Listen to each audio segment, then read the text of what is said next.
All right, yet another week with no intro music. You're thinking, I thought I was getting a professional podcast. Of course, you did not think that because, well, you saw my name on it. Hello, everyone. Welcome to the Pete the Planner Show / podcast, coming to you live from Indianapolis, Indiana, the home of passive aggressiveness. Joining me, filling in for Damian Dunn this week, is the host of Stacking Benjamins, the author of the brand new book, Stacked, Your Super Serious Guide to Modern Money Management, my friend, Joe Saul-Sehy. Joe, hello. Welcome to the program. I have kicked Dane to the curb. I'm taking over. I'm going to start here in one panel. I'm going to slowly move you out of the panel, and it'll just be first episode of Joe Saul-Sehy. I'm Pete the Planner. Yeah, exactly. Well, Joey, it's good to be with you. I've been on your show several times. You have been on this show before, haven't you? I have been. Yes. A long time ago, though. Yes, it was super fun. You didn't invite me back for a long time, and I'll try not to take it personally. See, I can passive aggressive with the best of them. Yeah, well, that's true. You're a Midwesterner at heart, but now you live, Texarkana? Is that where you live? I am. I have right now, the Arkansas border is 800 yards that way. Oh, yes. Why? Yes. So you're co-hosting the whole episode. You are sort of the OG godfather of Money Funny, right? And so it's fun to have you on here because I live in the Money Funny world. Neither you nor I have explained ourselves or described ourselves as comedians about money, but we tend to use humor as our tool. Absolutely. And I think the secret to why I think you resonate with me so much when I watch you guys is because of the fact that money is such a serious thing, and we heap so much guilt, right? Speaking about Midwestern, we heap so much guilt, we heap so much pressure on ourselves to make the right move. I feel like a lot of people, the FOMO about I'm missing out on the right investments, I'm missing out on the right opportunity. There was a study, Pete, that I saw recently from this group, nonprofit, nonfiction. And they are nonprofit, by the way. Yeah, well. I was wondering, yes. Is this story fiction or nonfiction that you're telling? It is. The story is not. It was starting off as fiction, but I'm moving it to nonfiction now. It's Perfect. Called Nonfiction, and they are an activist group, but they had a wonderful report that people can Google called "The Secret Financial Lives of Americans." And it is this incredible report, but it starts off by saying something that you and I know really well, which is 150 million Americans report that they have cried about their money. 150 million nearly half of people in America say that they've cried about their money. And you'd think that this is people living paycheck to paycheck. And while that is true, and the numbers are higher for people wondering, like I was at one time, like, where's my next meal going to come from? How am I going to make it home? I ran out of gas on the side of the road. I had nothing. And that was kind of my low point. But it's also nearly half of people that make over $250,000 a year are crying about money. And now what's funny is that you also know, people ask you all the time, right? They're like, so what's the hot thing? What's the hot stuff that everybody's talking about? Here's what people aren't crying about, Pete. They're not crying about the fact that central bank digital currency may be a thing in our lives next year. They're not crying about the mega backdoor Roth IRA and Roth conversions might go away. That's not what they're crying about. So I think to lighten it up, right? To lighten it up and make this serious thing, to gamify it and make it a little more fun, makes it easier for us to do the right thing. The Joe coin will be available on. Are you going to have like an NFT or some sort of crypto coin soon? Only if I can really pixelate it. If I can get it really pixelated, then yeah, absolutely. I'm a Howard Stern listener, have been for 20 years, and if more actually. Beetlejuice was back on the show this week, and he has a cryptocurrency called Bitcoin now that's trading for just about 38 cents per coin. Bitcoin. You can find it at who cares? Actually, don't buy it. Joe, let's start the show. This is, of course, a show about a show, and you are co-hosting said show today. So the first segment, my friend, is 9 minutes and 22 seconds. So just start counting when you start going in 3, 2, 1. This week on the Pete the Planner Show, we answer your money questions. Here's how the show works. You email us, Ask Pete at PeteThePlanner.com. That's Ask Pete, all one word. Why? It's an email address. And we will answer your questions. Joining me, well, for the first time in a long time, to be honest with you, filling in for Damian Dunn, is Joe Saul-Sehy, host of Stacking Benjamins and the author of the brand new book, Stacked, Your Super Serious Guide to Modern Money Management, coming to you via Penguin Random House in a couple of weeks or so. Joe, hello. Pete, thanks a ton for having me back. I thought maybe I wore out my welcome the first time here, but luckily I got the call. I got the call from the bullpen, and I'm here ready to try to be my best Dame impression. I'm not very good at it, but I'll do my best. No, you just need car posters on your wall. And that's always good to make a visual reference on the radio. So, Joe, your new book, I was shocked to learn. Now, you and I have known each other for several years. I was actually shocked to learn about 10 minutes ago. This is your first book. And I don't say that with a degree of shame. I just assumed you've written like 30 books. Thank you. So why did you choose to write Stacked, Your Super Serious Guide to Modern Money Management, along with your co-author, Emily Guy Birkin? Why did you do this? Yeah, I had written a book. It took about 10 years. I stopped, started. I handed it to my alpha reader. I think Mrs. Planner is your alpha reader. Yes. I handed it to my lovely spouse, Cheryl, and she brings it back. I think it was about 8 minutes later. 8 minutes, and said, "This really sucks." It was horrible. It was way too serious. It was not like me. I thought, I'd written it over such a long period of time, but I knew because people like you and I, we talked to so many different people, and you see the landscape, and there just wasn't enough of this funny, introductory, but also you can get in the weeds at the same time out there.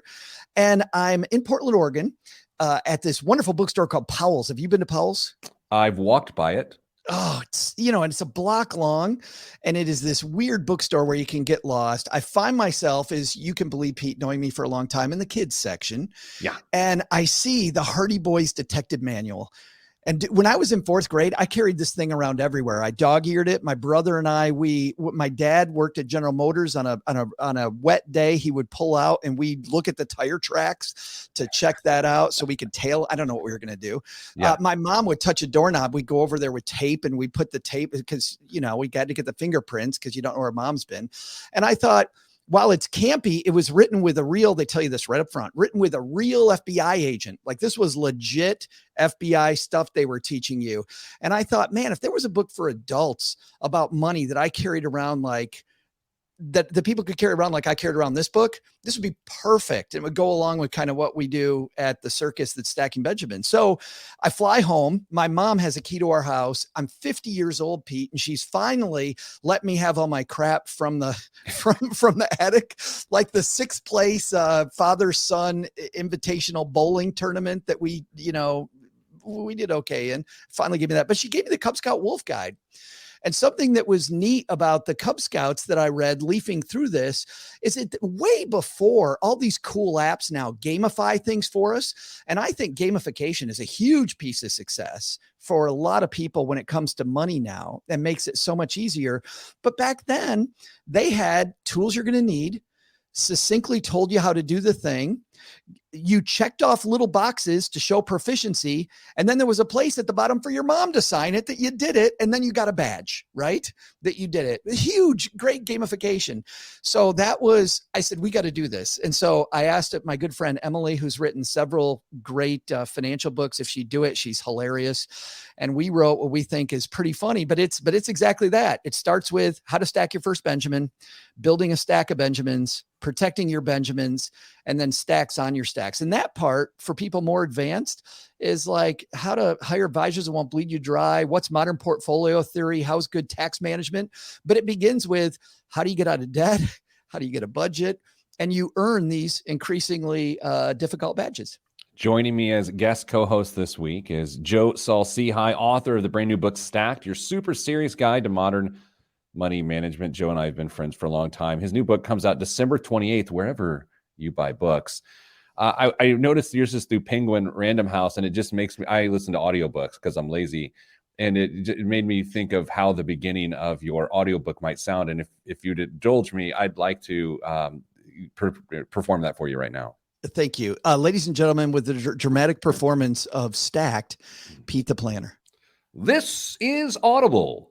Penguin Random House Publishers I blew it. Presents Stacked, your super serious guide to modern money management by Saul-Sehy and Emily Guy Birkin, read by Pete the Planner.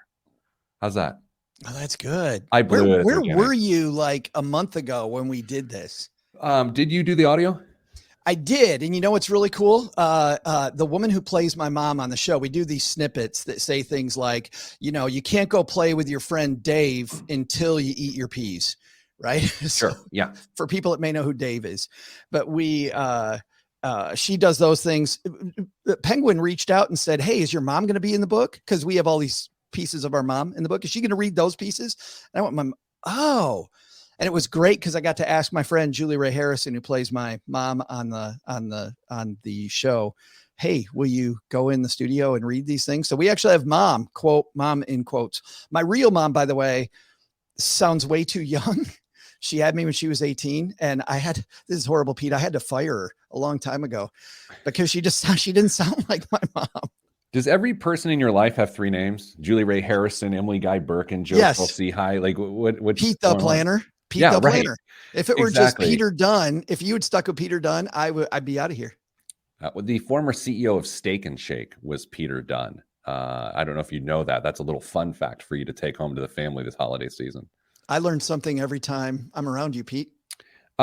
Joe, you of course are going to be with us this entire show, and this topic will come up over and over and over again, I'm sure. Do you discuss cryptocurrency in Stacked, your super serious guide to modern money management? We discuss alternative investments and we mention cryptocurrency, but it is not something that should be the foundation of your financial picture. And don't get me wrong, we had a guy on our show recently, Kevin Rose, who really dives deep into the stuff of modern finance. And he changed my mind about crypto. He said, listen, if you're grandma and you really wanted to be stable, you should wait. Let's see what happens. I mentioned central bank digital currency. We should wait and see what's going on. But money is made in these speculative times. This is when money is made. And by the way, this is also when fortunes are lost by fools that invest everything they have. So I think taking part of your speculative money and instead of going down to the casino, purchasing a few pixelated NFTs and maybe investing some money in the newest coin, don't let me stop you. Yeah, where I get lost is this idea that there's this metaverse in which you spend real money on fake properties. There was this idea of like Snoop Dogg owns this metaverse home, and like people were bidding like hundreds of thousands of real monies to have their home next to Snoop Dogg. And I was like, what's wrong with you? That makes no sense. It's awesome for the creator. I mean, hey, I make this fake land, I sell fake property. And, I follow TikTok and I love some of these TikTok creators. By the way, there's a great Twitter feed people should follow called TikTok Investors, which is absolutely hilarious, showing just some of the boing crazy things people do on TikTok. But there was a woman saying what you say, this young woman, I think said it fairly succinctly. She's like, I think this is what an NFT is. It's where you say that you own something and it's proof that what you said that you own stuff is real. More of this. Insight to Dumb Investing. That's the name of your book. Should be. Joe Saul-Sehy, author, radio host, joining this week on the Pete the Planner Show. Coming up after the break, should we care where Congress people invest? I do. I'm Pete the Planner. This is the show. We hit the post. I mean, I can't believe it. Yeah, I have come to the conclusion I've said on the show with crypto. Here's where I'm currently at. I made, at the time, aggressive decisions with money via day trading when I was in my early 20s, and because that was the version of crypto then. And so if the modern version of taking speculative risks with your money is crypto, then I probably need to pump the brakes on being old man grumpy about it. It's just not for me. We talked to Clark Howard recently, and Clark is like, I love the technology. The technology is awesome. The blockchain. I mean, I think the NFTs are a great way to prove ownership of things that historically people would fight over ownership. And it could speed up the process so much in some of these long transactions and take a ton of middlemen out of it. Like, that piece is great. I want to sell an NFT for claiming the three-legged stool approach to retirement planning, that everyone's used for the last 80 years. But I'm gonna sell the NFT and say, you know what, it's mine. You're gonna claim it. Yeah, I would. That's what it is. It's a whole new world. All right. So do you have hot takes about Congress people and their investing habits? It feels to me like there is a lot of front running going on. And I really, I don't follow it actively because we try to talk about stuff that is stuff we can control, and I can't control that. But still, I wonder how these people get so wealthy on a job that doesn't, it pays well, but doesn't pay that kind of money. I see, and I guess we'll save it for the air, boys. Save it for the air. But I think we can rally around on either sides of the aisle disliking these people. Like, that's where I'm at. Like, this brings us together. This isn't cynicism. This is unity. Yeah, this is like the Beatles documentary. Like, we're making music to make a difference. Have you seen that, by the way? No. I've heard two different things. Okay. For creators, it's fantastic. Yes, that's why you should watch it. For the average person, it is a sludge. Like, it is slow. My wife is not a creator. She enjoyed it. I am a creator, and I loved it. So, I love the aspect. They're just 26-year-old dudes that obviously had a lot of influence at the time, but in that moment, they're guys just struggling to come up with something. And how often have you or I sat down to come up with a topic for an article or a podcast or whatever? And by no means am I comparing ourselves to the Beatles, but what I am saying is, keep going. You're Ringo. We've all been there where you're just like, you're so vulnerable and just naked in the moment of like, yeah, we got to come up with something here or we're screwed. And like, that's what I liked about the show. Well, and the hard part too is that at that point in their career, I mean, they got to come up with something good. Yeah. It's like your second book. Yes. Can I give you some advice from a long-time author to a first-time author? Can I give you a little bit of advice here? What's that? Do not describe the process of writing a book as like having a baby. I just want to share this with you, that you will alienate over half of your audience immediately upon saying that phrase. that is a money tip. Yeah. That is a money tip. Thank you. You're welcome. Yeah. Like, what's that Brian Regan joke? So when's the baby due? Yeah.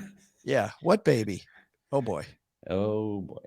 All right. So, Levi, friend of the show, you sell, let's just put his comments up on the screen. By the way, Joe, I was on your show, Money with Friends, and you were showing me how you record and using different streaming technology. And I was like, what do you use? And you use something. You're like, I should check out this, or this. And so I did. And that's why we stream the show live, is because of that conversation. So thank you for that. Oh, cool. Yeah. And I love this ability to put the people's comments on the screen. What a great shot. Anytime, yeah, I know. Every time I show Levi stuff, I think about that. It looks like a 3-generation photo with his family, which is lovely. You sell some stock based on something you heard at the water cooler. Insider trading. Congressperson sells some stock based on closed door information. Free market. Yeah, I mean that's why it's like, this isn't even political from what side of the aisle you're on. We can rally against these people in the next segment, starting in 3, 2, 1. Back on the Pete the Planner show. Special guest co-host this week, author of the brand new book, Stacked, available December 20th, wherever books are sold. Saul-Sehy, host of the award-winning podcast, Stacking Benjamins. Joe, this here radio show / podcast has never, ever won an award. What's up with that? I don't want to suggest that you try to win awards, because I don't want that's where the conversation goes. But I also don't actually. Like, I don't, I know, so you have to apply for some of these things, or people have to nominate you and people ask to be nominated. I don't know if that's a thing that you do, but I certainly don't. I don't, you know what I mean? Yeah, yeah. Oh well. No, there was one recently that was like the Webbies or something, and I think it was, I don't remember the amount of money. It was like $1,000 to apply. I'm like, No. what is a? Hey, mom, I want a Webby. And by the way, it was $1,000 to. Well, when she steals it, you have her fingerprints on file. I do. Uh, I got her. My dad steals it. I got the tire tracks. I'm good. yeah. All right. So, Joe, here's the thing. I love to point out in a very haughty way that I'm an independent when it comes to voting affiliation. I have voted Democrat, Republican, literally in every election in modern times here. I have voted for both parties on a similar election, and I take pride in that. Which means I'm really excited to talk today about all of the insider trading that Congress does on a regular basis because of the information they're privy to in their hearings, and they can make trades based on that no one else knows and make a lot of money in the process. This is also why I love former senator from the state of Indiana, Richard Lugar, who in the 1970s went to Congress and, just so you know, did not own a single share of stock by choice or any individual holdings out of ethical concerns that if he did, it could influence him. And I wish more people were like that. But today, Joe, I bring to you people in Congress who are rated by Business Insider as to be dangerous as it relates to the holdings they have from a financial perspective. So we are naming names today. And I'll be frank, and you can be Alice. Now, I'll be frank, Joe. I don't even know anything about these people other than they are deemed to be at risk of making insider trading decisions. Are you ready to hit this list? Oh boy. There's 13. And they're on either side of the aisle. Okay. The weird thing is, some of these names you know, and I'm more scared about the names you don't know. Yeah. You know what I mean? Yeah. No, absolutely. All right. So in no particular order, here are the 13 Congress people. And just another side note. Always fun to interrupt yourself on your own show. Another side note here. This is not cynicism. This is about fairness. Because, Joe, if you or I traded on this very same information, we would be Martha Stewarted. Absolutely, would we not? 3 square meals in a bed that other people pay for, and a caftan. Isn't that what she wore? What's that sweater thing when she came out of prison? It was fashionable. This whole show is about people that hang out with Snoop Dogg, whether it's in the metaverse or Martha Stewart and he have become friends. And so, like, this entire episode that you're co-hosting, because it's you, is really about Calvin Broadus. So if you're looking for the subtext, hey, and also to cut you off before you begin the list, good. I got to tell you this. You know, I like fintech stuff. And there is now, and I don't have the name in front of me, but probably because I don't want people investing this way, but there is now a fintech founder, Pete, who's created a company where you put money into this crowd-funded investment and they mimic the shares of the things that the people that you're about to talk about buy. Oh, because they've been so profitable for them. Why not you and I get it on it too?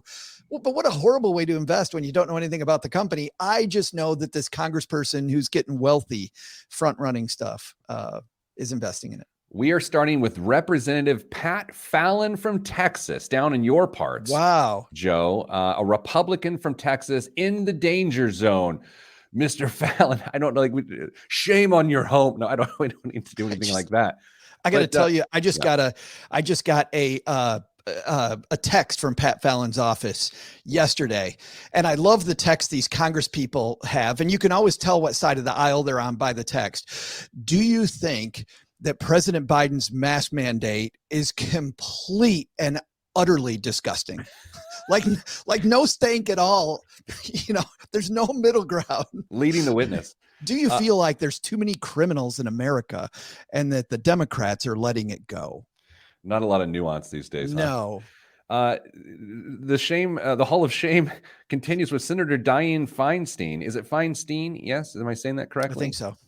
Yeah. So she's a Democrat from California. She's one that's been on a lot of people's radar in this sense for quite some time, though, if I'm recollecting that correctly. You? I remember hearing that 15 years ago, Pete. Texas again. Representative Lance Gooden Republican from Texas. Do you have familiarity with this gentleman? None at all, but so far 2-1-0 for everybody else. Us. If I'm you, I would spend some time in Texas this weekend, Joe, digging through the trash of some of these people's homes so you can get some better stock deals. You know what I mean? Next up from Tennessee, Republican Diana Harshbarger. If you're just joining us here on the Pete the Planner Show today, I'm naming the 13 Congress people who are deemed to be high risk from an insider trading standpoint, according to BusinessInsider.com. I don't know who Diana Harshbarger is, which again, I get more scared about this when I don't know who these people are, because it's like, well, how did they get there? They have no name recognition. Representative Kevin Hearn from Oklahoma, a Republican. That's sort of it down in your parts. Do you know who Kevin Hearn is, Joe? I do not, unfortunately, or fortunately. I'm not sure which side of that I'm supposed to be on, but it's time to get to the money capital of the world, New York. Representative, the Republican, Chris Jacobs, in the Hall of Shame as it relates to insider trading and risks with their financial disclosures. I feel like we need a Democrat. Thank God for Susie Lee from Nevada, the Democrat. Lee. Yeah, you had Dianne Feinstein as well. So Republican men and Democratic women are currently in the Hall of Shame at this point in time. Another Democrat, Representative Tom Malinowski from New Jersey, also in the Congress Hall of Shame. Pete, do they shine a light at all on what they're buying? They are, but given the time constraints of this show, I am going a 30,000 foot view. But you can't. This Business Insider piece is incredible. So just Google Business Insider conflicted Congress, and it's like an infographic. It's interactive. Representative Sean Patrick, Democrat from New York. New York's catching up on Texas. Have you noticed this, Joe? I'm getting worried. I want to maintain our lead. All right, we've got Representative Sean. Oh, it was Sean Patrick Maloney. It's not Sean. It's a three named person. So I assume you know this person well. He and I do all kinds of stuff. And with our 20 seconds left, I blaze through Pennsylvania Republican Dan Muser. I blaze through the following names, which is going to run out of time. Tommy Tuberville, of course, you can't miss him. No. Blake Moore and Tom Suozzi. Congratulations, list. And by 20 seconds, I meant a minute and 20 seconds because this is the first time I've done a radio show. All right, so my point, because I'm just reading people's names and trying to shame them on a show in which we talk about how we never shame people. My point is this. It is really hard to make money. It is really hard to invest and have big bonanzas with those investment decisions.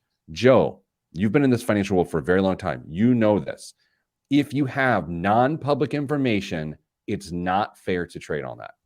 It is absolutely not fair to trade on it. And I remember working with back, and I haven't been a financial planner in a long time, but when I was a financial planner, working with people that were presidents, vice presidents, CEOs of companies, and they take it seriously. And to feel like, and I felt this for a long time, that there's kind of there's a double standard between what we hold our elected officials, the standard we hold them to. It seems like it should be the same standard that we're holding CEOs of companies to, people that have that information. Let's unify it. Let's get unified, Pete. We will. And coming up after the break, we're going to talk more about our own financial lives, not the financial lives of Congress. That's all on the Pete the Planner Show. I'm Pete the Planner. Look, if we only miss one post today, that's great. I mean, it's 1 out of 4 is not bad. Did we miss it? Yeah, it's all right. Okay. You know, it really does. Insider trading at Congress really upsets me. And I don't care that much about anything, but it upsets me because it is so impure. I don't know. Maybe it's because I grew up in the Midwest, but it just bothers the hell out of me. I don't know. I mean, people here in our little small town of Texarkana talk about fairness and being nice to other people and bringing, your community with you. And so I think that we like to take the area that we live and say, hey, this is my kind neighborhood that does that. But I think just to go back to Ayn Rand, I feel like when you have human beings, there's a carnal instinct to get ahead. Yeah. And for some people, they can't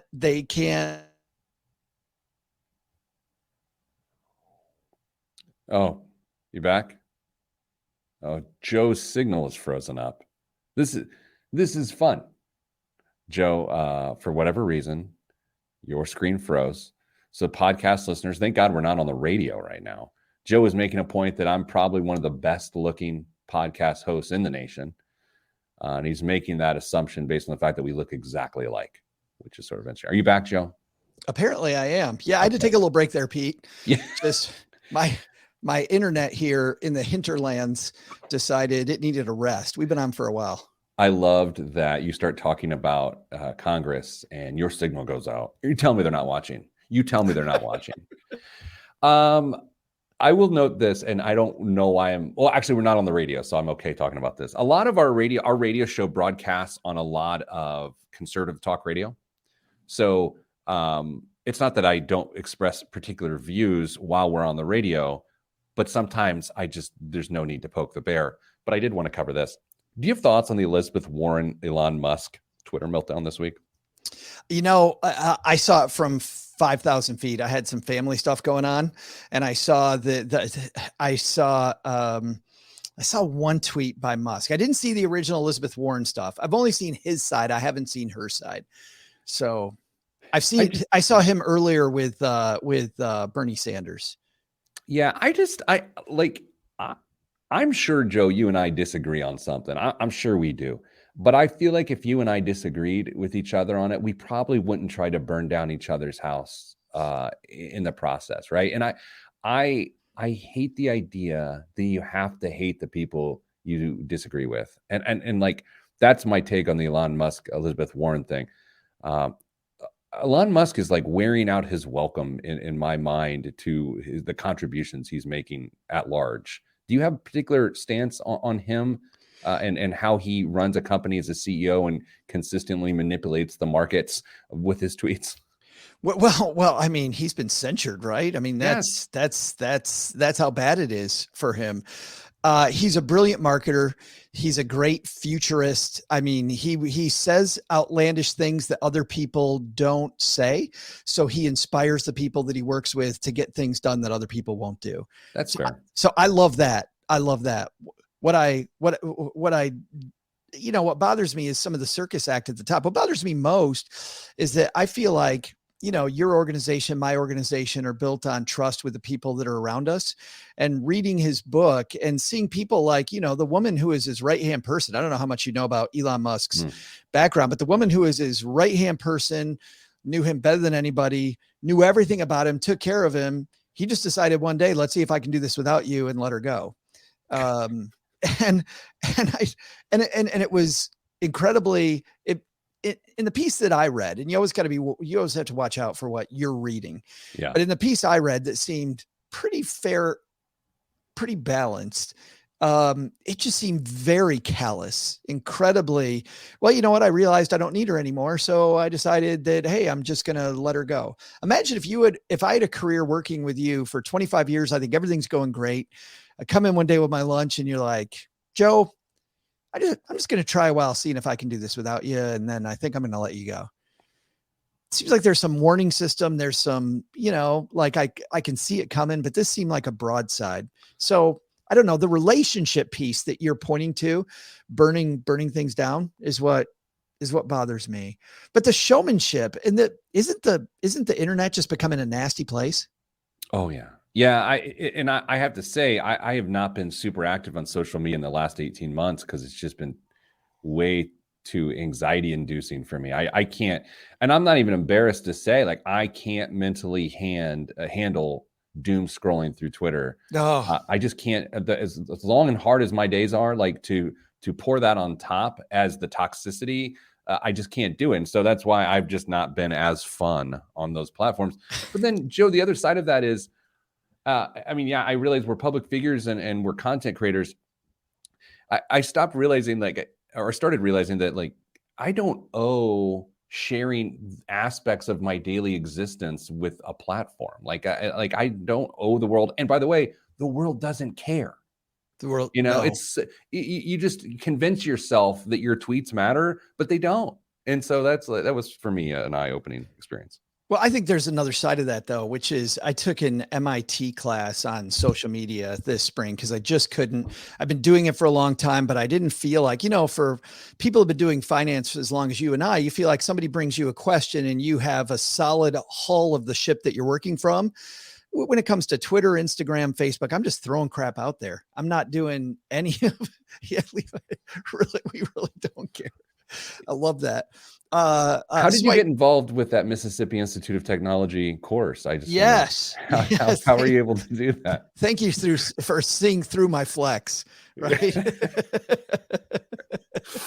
You got me there. I actually, it was referred to me by a friend. I have a coach who taught me always ask who, not how. Don't ask how. If you ask how to do something, you're going to get in the weeds and you're not going to achieve your mission. But if you ask either who can do it, which is the right question, or if you really have to do it yourself, who is the teacher that you will respect and get the most from?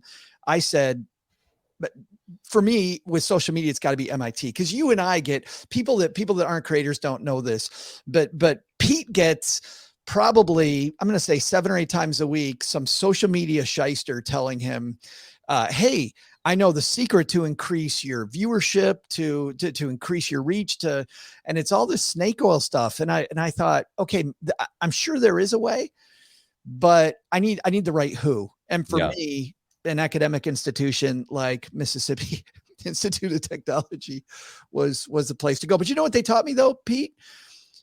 You can't not play. This is the sad thing. I know. You can't not play. It's the only way that you're going to find your community, people like you.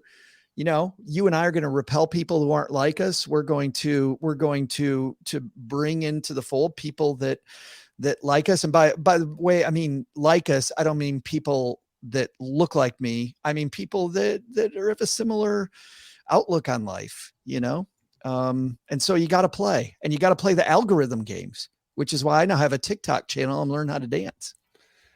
Yeah, nothing like doing air traffic controller signals on the internet to teach people money advice on TikTok. You know what I'm going to do? We are actually, in the next couple of weeks, I'm doing this. I'm making my first TikTok video where I do the stupid pointing thing, because I do truly think it's stupid. I'm going to point here, and the words are going to come up over here. And I'm going to look all confused, and I'm going to point down here, and the words are going to come up there, and I'm just going to get lost in it. I've decided I think I've crossed the Rubicon into old guy, because I get so mad when I see financial TikToks.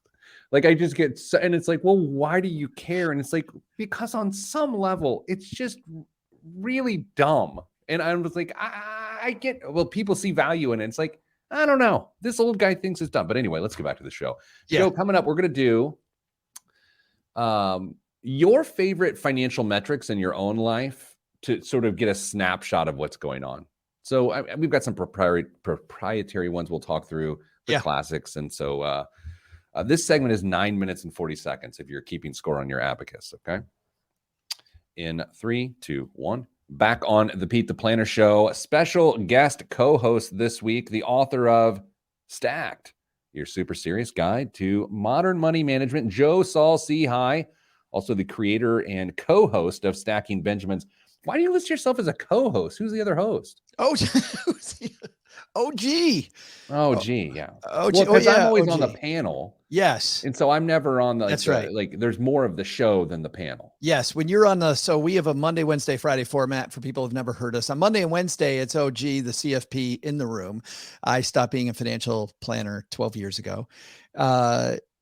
OG and I co-host the show. On Friday, OG's often on the panel with people like you and Paula Pant from Afford Anything, who I think a lot of people know, Len Penzo from lenpenzo.com. But we dive into those, and then I just lead that panel, and we have so much fun on Friday. So Friday is a fun episode of smart financial people talking. Monday, Wednesday is OG and I diving in with a guest with a great idea. Yeah. Does Paula still have her podcast as well? She does. Yeah. So I want to encourage people that want a different perspective on the financial world to subscribe to Paula Pant's podcast. She's so smart. I have to admit, I'm intimidated talking to her when I'm on the panel with her. I always get the feeling, she's a very nice person. I always get the feeling I say something and she's like, Joe, who is this guy? Who is this guy? She's so good at it because she has that pause. Yeah. She's a little pause. Huh, Pete. Okay. Yeah, it feels judgmental, but I know she's not being. She's Not at all. professional. Yeah. Speaking of judgmental, at this time of year, it is good to judge your own finances from an objective perspective. All right, so Joe, you know this. I'm a nerd, and which is why we get along. December 29th, December 30th, sometime the 31st, if I'm feeling randy, I will pull up a spreadsheet and I will run Mrs. Planner and I's net worth update for the year. And it's my favorite thing to do. And I really, really enjoy it. I get a lot of value out of it. And then we do some other things financially on that day. So I just want to go through and see, these are two financial experts. What are the things that you actually do on your own that you super value about your financial life as it relates to getting a snapshot of what's going on? So does that track? You know what I'm talking about here? What is something that you and Cheryl do to make your financial lives better from a snapshot standpoint? We actually take a little snapshot every week. We have a weekly budget meeting, and we didn't used to have a weekly budget meeting. So this does not directly answer your question of this time of year, because I also like the net worth statement this time of year. It's like, how much has the kid grown, right? Yeah. And you put your little line on the wall behind the kid, my financial life. But really the key for us, and the thing that I use is that we used to fight about money, fairly regularly. And it was tough. We had twins and they were young and managing a household, and we would both come home. This is when it really got bad. We would come home and I'd walk in the door with something really important to the family, and so would she. So as an example, she would walk in with like kids' school clothes for the upcoming school year, and I'd walk in with a hot new video game. And both were like equally important to the family. And then we'd have this discussion because we didn't have money to buy both. So we solved that with a very quick weekly meeting. I use Marcus Insights. By the way, I have no affiliation with this company. It used to be Clarity Money, to look through just our transactions the last week. How do we spend money? And then we look at our expenses for the next week. And we always do it, Pete, to make sure it's fun. We set a timer for 20 minutes. And we also do it over pancakes or wine, depending on the time of day. Do you listen to like Tom Jones? I mean, are you listening to just like really sultry music? Like, or the lights are low, candles, yeah. Yes, and spreadsheet, absolutely. That's like the trifecta. Do you guys have separate accounts, or do you have one joint checking account? We have separate accounts, but we manage them together. Same. But because we are both busy professional people, and I just need to be able to spend money when I need to spend money. And we found when we tried one account for a while, this didn't work. But having two accounts and being transparent about it, yeah. Do you walk around knowing your aggregate rate of return for the year on your portfolio? I mean, do you end up knowing it? Yeah, me neither. I was asking this question. I'm like, should I lie and say I do? Because I don't. I have no idea. I do know how much my net worth has gone up, but that includes a lot of other things that aren't necessarily rate of return. I'll tell you what I do know.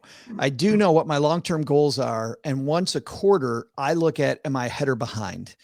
And then if I'm behind, I ask the question, why? Is it the market that's behind? And if that's the case, then do I need to save more money to fill in the gap? Because the market's going to come back. We'll have a reversion to the mean. Is it my investment strategy that's wrong? And then I work on my investment policy statement, if that's the key, because I always want to work on the machine and not react to just this one condition. Or is there something else? And so once a quarter, I look at these milestones and say, am I ahead or behind? So I've done all the assumptions about what return I need early on.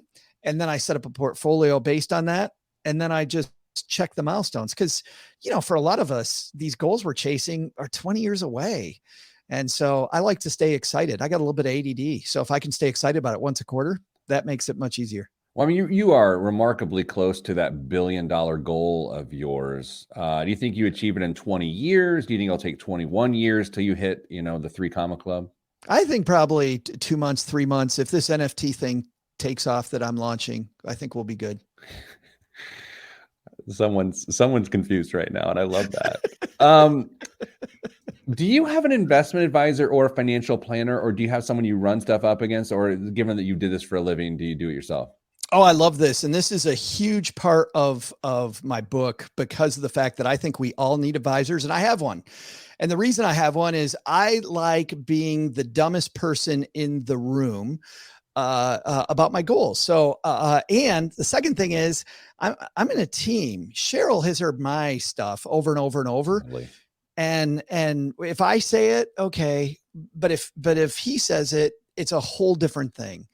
But here's the type of advisor I like. I don't like the advisor where I hand it over to my advisor and then I say, hey, I'll see you in 6 months. You take care of all the stuff and just call me later. I want an advisor that makes me smarter. And so a great analogy that I like, being a Detroit guy, Mary Barra and General Motors, just taking this legacy company and turning it to still be relevant today is this huge feat that I think a lot of people don't understand. Mary doesn't with her advisors, right? The people that run the divisions, she doesn't not know anything about anything, doesn't go to any of the meetings anymore, just, shows up twice a year and you guys tell me how this car thing's going. Probably doesn't bad. do that. She still dives into the Pete the Planner show. She knows all the stuff that's going on, but she also surrounds herself with really smart people in every area of her life. So I have a diet coach that kicks my butt. And listen, you don't have to pay for coaching like I do, but certainly finding somebody who's really fit and talking to them and holding each other accountable is so, so great. Like having advisors, I think, is a fantastic way to get where you're going. This portion of the program brought to you by Chevy Volt. I'm sorry. Joe Saul-Sehy joins me as guest co-host on the show, author of his first book, which honestly still makes me feel bad that I assumed you've written more, but also so glad you wrote this one, Stacked, Your Super Serious Guide to Modern Money Management. Joe wrote it with his friend Emily Guy Birkin. Did I see she's like a tattoo artist or something? Or she went, what did I see about her? She back in this is a fantastic story of Emily's. When she was very young, she had a very tight budget. Her grandmother died and she wanted to celebrate by getting a tear on her shoulder. And it turns out she found out later on, she didn't have the money for the tattoo, but she really wanted to honor grandma. She found out later that in gangland, a tear on your shoulder meant that you were a stone cold killer. Yeah. And so she was a substitute teacher at the time, and she walked in and all the kids immediately thought, instead of being a nerd, that she was incredibly scary. I love that. Very scary. Yeah. So she wasn't a tattoo artist. I saw the word tattoo and just called her a tattoo artist. Before we go to the break, I've told this story on the show before. I once was speaking and the person introduced me. This is like in California. It's like a big thing. The person starts saying, co-host of this, author of that, former singer and actor. And I was like, what? I'm not a singer. She started making stuff up. It was crazy. Coming up after the break. Biggest waste of money of the week in the news right here on the Pete the Planner Show. I'm Pete the Planner. It was wild. It was wild. And like, I don't know. People have gotten carried away with intros for you before. They had to have. Yes. Yeah. But I think I've done this to you. I like overdoing the intro to the point that my audience knows it. Just back from counseling the Pope about their money. Ladies and gentlemen, Pete Dunn. Yeah. Yeah. Intros are weird, especially when we used to be in person places, because if the crowd can see you about to go to stage and they're reading this long bio, you don't know where to look. Like, are you looking at the speaker? Are you just sort of stone-faced? Are you nodding like, hell yeah, I did that? Like, what do you do? This guy. Yeah. This guy. Right here, buddy. Yes. And we skipped 3/4 of them. Yeah. You know what I've done now that I have done lots of intros? I find I generally I'll look at the bio and I'll talk about the bio a little bit. But I think with our audience, my role is often to just talk about our relationship and why I respect that person, and I find that comes off way more authentic. I hate the word authentic, overused, but it is far more genuine. When, hey, here's why I like Pete. Here's what he says. Here's what Pete does. Ladies and gentlemen, Pete.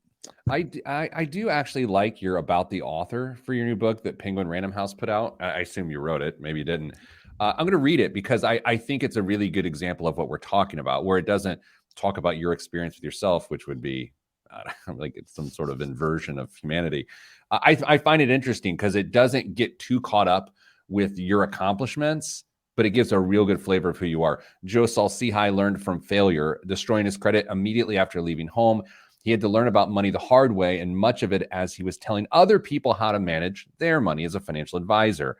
By the way, I do love how they kept advisor with an O and they didn't copy edit it to an E, which drives me absolutely bonkers. After 16 years in the industry, he moved to financial media, creating Stacking Benjamins, one of the most listened to podcasts in the personal finance sphere. Kiplinger has called the show the best personal finance podcast in Fast Company, has described it as striking a great balance between fun and functional. You're like Crocs. Joe lives in Texarkana with his spouse Cheryl and Kat Cooper, recording shows in his mom's basement next door. That's a really good about. Did you write it? I did write it. Yeah, I could tell. It's good though. I mean, it's good. I had somebody I had, and once again, we were talking while we were on the show about mentors and coaches, and I had coaches tell me that at some point you need to rewrite your bio that quits defending who you are and just kind of says, I'm here, here's who I am. I'm starting to learn some. I'm like reading like Zen of the Motorcycle, whatever that book is. I feel like we're just living it today. For the motorcycle maintenance. Yes.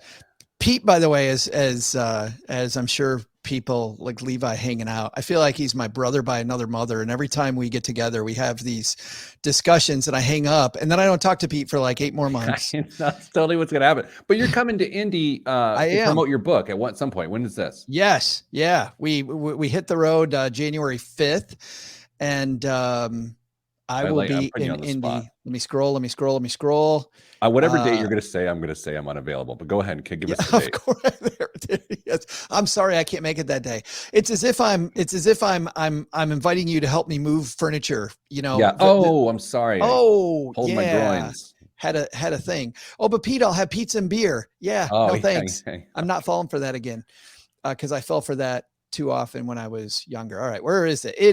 We'll be in Indy Friday the 18th of February.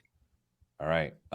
So let's do that. Do you need to do like we're talking business here. Do you want to do like financial media or like television stuff that day or not? Absolutely. All right, let's connect. Please. I hook you up. Please. That'd be great. All right. Let's do the final segment. So final segment, biggest waste of money of the week. Then Dame sent me his current events for the week. So I'll read those and you can react and be funny, which shouldn't be a problem. Then we will end the show and then we will say goodbye to everyone on the podcast. And then you and I can talk about how well this went after we end the broadcast. Just how brilliant we are. Yeah. Okay. Yeah. So this is 9 minutes and 40 seconds for those that care, which means me and the person editing the show at the station. In 3, 2, oh wait, not yet. Oh, I always do that. I wasn't ready. Here we go. This is what I want to do here. And I want to go here. And I want to go. This week's biggest waste of money of the week right here on the Pete the Planner Show is every week on the show. The BWOM biggest waste of money is how we start the 4th segment. And I've been doing this for well over a decade. Each week, I peruse the internet for hours trying to find the worst use of your hard-earned dollars every single week. This week, I've chosen the HypeLev levitating sneaker display stand. Look at that. I know. It's incredible. Over the last 13 plus years, sneakers have gone from humble foot coverings to pop culture artifacts. Problem is, most of us aren't leaving shoe boxes out in our living room for guests to enjoy. The HypeLev allows sneakers to be displayed and enjoyed like the works of art they are. A powerful magnet slides into the shoe against the heel, while the C-shaped levitator manipulates magnetic currents to suspend the shoe in midair. And a small air hole causes it to slowly spin. For added drama, white LEDs provide illumination to highlight small details and enable nighttime viewing. Available in black or white, it works with shoes up to size 15 with a weight of up to 2.2 pounds. So, Joe, you can display a single shoe in your living room for your family to enjoy for just $249. I think this is brilliant. I think this would be, do you know the shoe that I'd want to put there? Like the shoe I was wearing when I had the slow dance of my life in junior high with my Britt Spalding. Oh, see, that's a nice memory. I think of like if you're going out to clean up after your dog and you step in it and you don't want to get it on the carpet, you just No. levitate it. Look at what I did out there. Yeah. We've all wanted levitating shoes, but I think we want to be in the shoes. Yes. Well, I'm thinking when I ran my fastest marathon, I could put that, it's dirty, it's muddy, it's whatever, but you just levitate it. People are like, why are you levitating that shoe? Oh, it's a great story.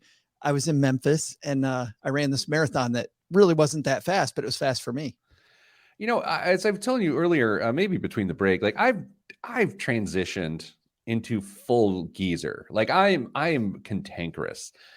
I don't want shoes to be that important.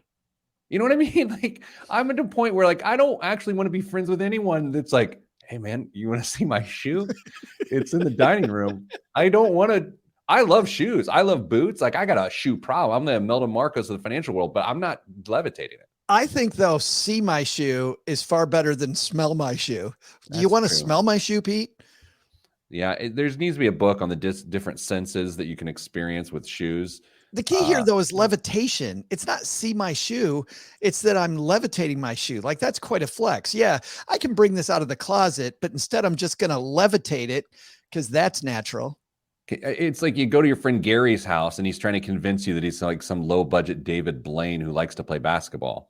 It's like, Gary, we get it. You spent $249 on a shoe levitator. Joe, here's what's in the news this week. Sales of the canned cooked meat Spam have hit a record high for the 7th year in a row, despite the pandemic-related challenges. That helped Hormel, the company that makes the iconic brand, deliver record sales of $3.5 billion, Wow. almost your net worth, in the 3 months to the end of October. The firm's boss said it will start work on expanding its range of Spam products next year. Hormel shares rose by almost 6% in New York this past week on Thursday alone. Joe, let's just cut to the chase here. Have you tried Spam and do you like it? I have never had it. And it's been around. It was even there during my childhood. I've never once had Spam. Have you had Spam? I have, and it's fine. Like, I don't know. Like, people like to make fun of these like culture. It's like, what's the name of the band everyone makes fun of? Nickelback. Nickelback. It's like, Nickelback stinks. Like, do they? I don't know, but Spam's fine. It tastes fine, and Nickelback's perfectly good. Here's her photograph. They do suck, yeah. Nancy Pelosi believes that if she wants to YOLO into AMC or Peloton, that's her right as a citizen in a free market economy. At her weekly press conference Wednesday, Joe, you watch that every week, right? It's must-see TV, they call it. How can you see by the levitating sneaker on your coffee table? I carefully look. Well, I make sure that my guest has the levitating speaker between the TV and them, so I can show them. I'm sitting off to the side like a good host. The House Speaker said she is against any potential bans of congressional members and their spouses holding or trading individual stocks. This year, young traders flocked to social media to share the newest investment hack, copy all of Nancy's moves. Because of the Stock Act, sitting lawmakers and their families can trade individual stocks, but have to disclose them within 45 days. Most of the Pelosi's household trades comes from her husband because she became the face of the Follow the House Leader investing strategy. Taking into account her husband's assets, Pelosi is one of the wealthiest members of Congress. We talked about that earlier in the show. Yeah. I am all for banning individual stock trades, or at least putting them in a blind trust. Sure. At the very least. Absolutely. If your husband's out there trading and talks to you at dinner most nights. Yeah. I would love if my husband actually talked to me at dinner. I'm going to be honest. He just looks right past me. Just totally. It's like you're not even there. Yeah. Bruce Springsteen sold his music rights to Sony Music Entertainment for a reported $500 to $600 million. I saw perhaps the largest sum ever paid for an individual artist's body of work. Are you a fan of the boss?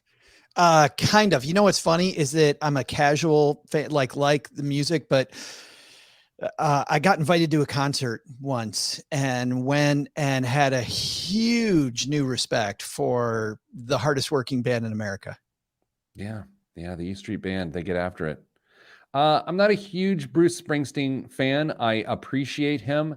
Other artists tend to inspire me a little bit more. That's a diplomatic way of saying I can name one of his songs.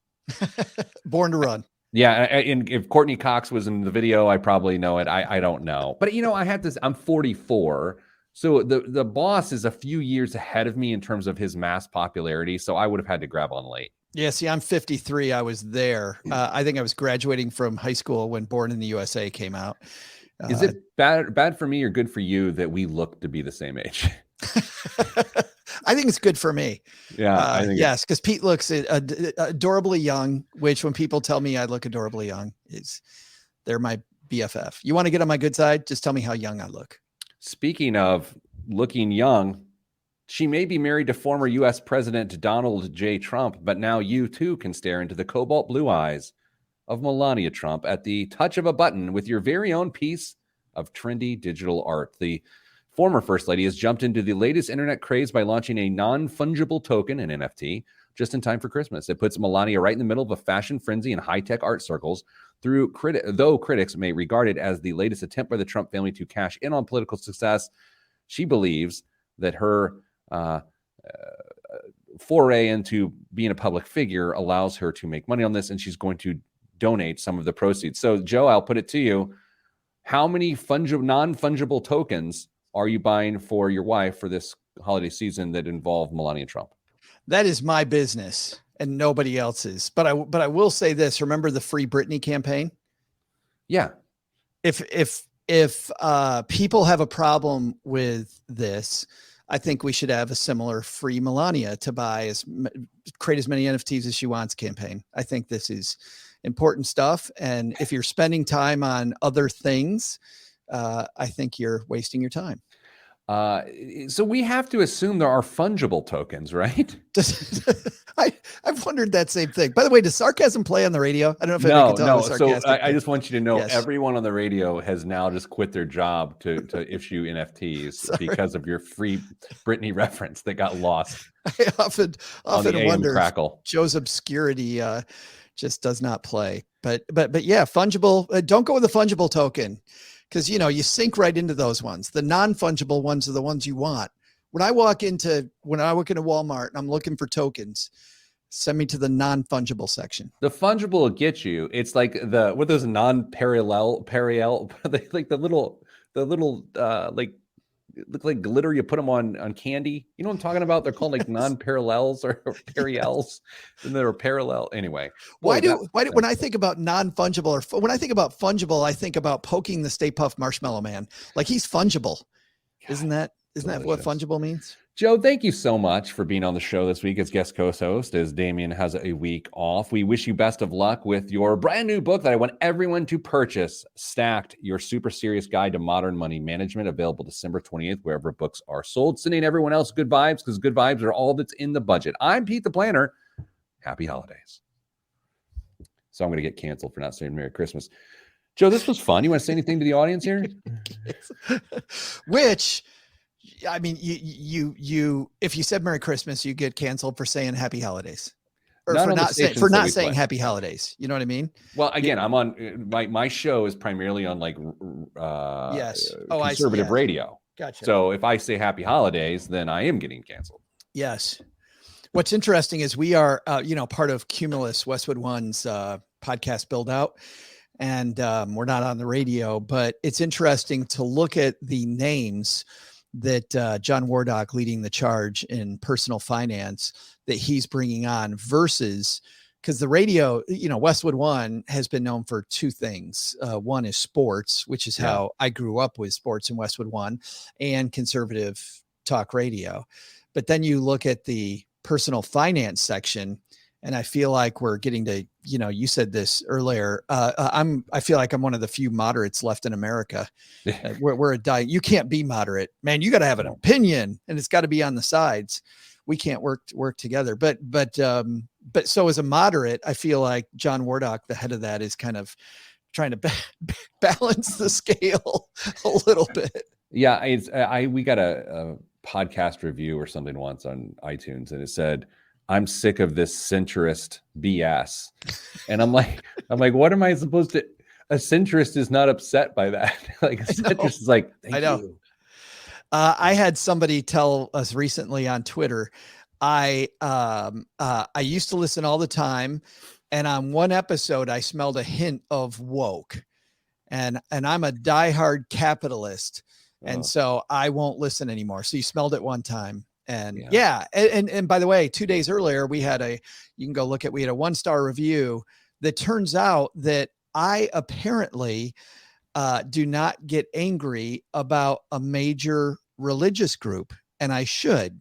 Oh, And there is a sponsor of our show that is a member of a major religious group, and the fact that I let them exist without speaking against them is apparently a big problem to this person. And I thought that if you're, I don't know, and this is cynicism, and I'll apologize, guys. Maybe I shouldn't even be saying this, but if your day boils down to getting angry at your finance podcast because one of their sponsors is a member of a religious group that we've all heard of, and that's your go-to anger button, yeah. you need something new. I mean, Well, Joe, I don't want to speak for the rest of the country, but in the words of Greta Thunberg, how dare you? right. How dare you? Right. Yeah. I can't say it now, but I will tell you who it is, and you'll be even more incredulous. You'll be like, really? Okay. Yeah, the weird thing is, and I want to maybe put the cap Chris on this is here. Yeah. Chris is a friend hanging out with us too. Awesome. Chris is cheating on me. No, hey, look, we have a lot of crossover. People love the balding middle-aged men. Like, I was talking about this with Cheryl recently. There's a guy that you need to know, and I actually told him that he needs to know you as well. Do you know, because you've done stand-up? Sure. Do you know Paul Ollinger? No. So Paul Ollinger looks like us. He's a member of the club. Yeah. And he's a funny comedian who talks about money. He's got a show called Crazy Money, which is he goes into some pretty deep topics, but he's a funny guy. One of my favorite pieces of stand-up that he's done is, you know, what's a great thing to do, Pete, when you pay your bills on time? Answer the phone. Like, it's wonderful. Even for people who hate talking on the phone, the fact that it's not someone guilting you into the decisions you've made in the past, it's good. Right. Joe, before you go, what's the best page of your new book? Oh, the best. Holy cow. You know, I like the jokes in the book. I know you're asking for a 2-word answer, but I'm just going to set this up a little bit.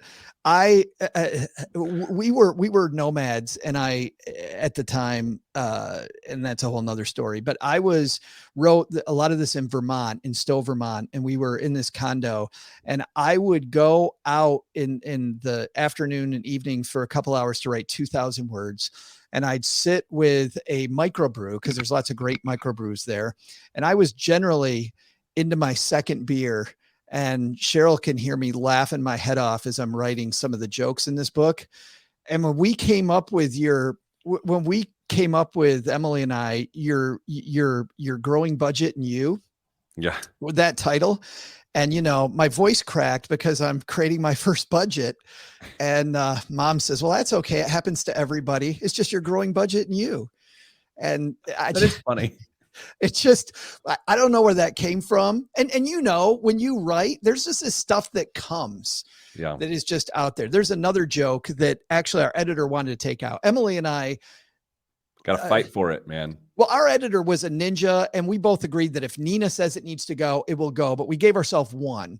And the one joke that I really liked in the book that Nina wanted to take out was, I'm talking about the fact that you probably can't take it with you. I've never been in the afterlife. I've never been to heaven, but I have been to Vermont, and those people tell me it's the same thing. So, and I still think that's funny as hell. That's funny. Because not only do I like Vermont, you talk to people from Vermont, it's like you're talking to a CrossFitter, right? Yeah. They stop people they don't know at the moment. Can you tell I do CrossFit? Oh, I love CrossFit. CrossFit's fantastic. I'm from Vermont. Yes, I live in Vermont. But anyway, so Nina wanted to take that out. I'm like, nope, that one still, I've read that joke 50 times, telling you it. Well, 50,000 people will appreciate that. All the people who probably live in Vermont. Joe, thanks for being on the show this week. Thanks a ton, Pete. No, my pleasure. If you are in the Indianapolis area and you're a listener to this podcast and or live stream, please come see Joe February 18th, a Friday, February 18th. I tried to remember that date. It could be wrong. That could not even be a date that exists. I hit the road January 5th, though, in Dallas, Texas. We'll be in Dallas on the 5th, Austin on the 6th, Houston on the 7th, and then we head to the West Coast. But if you want to see the whole thing, the whole schedule, and come hang out with other financial people, stackingbenjamins.com/stacked has the whole tour. But the best stop is right here with this guy. Thank you. Merry Christmas to all of you and happy holidays. So I always end the show with a phrase from your favorite rapper, E40. Yes. Do you know Earl? I mean, I do not. Okay. You probably shouldn't. So this is how we end the show, Joe. You stick around though, because you and I can talk shop. Hey everybody, stay getting money.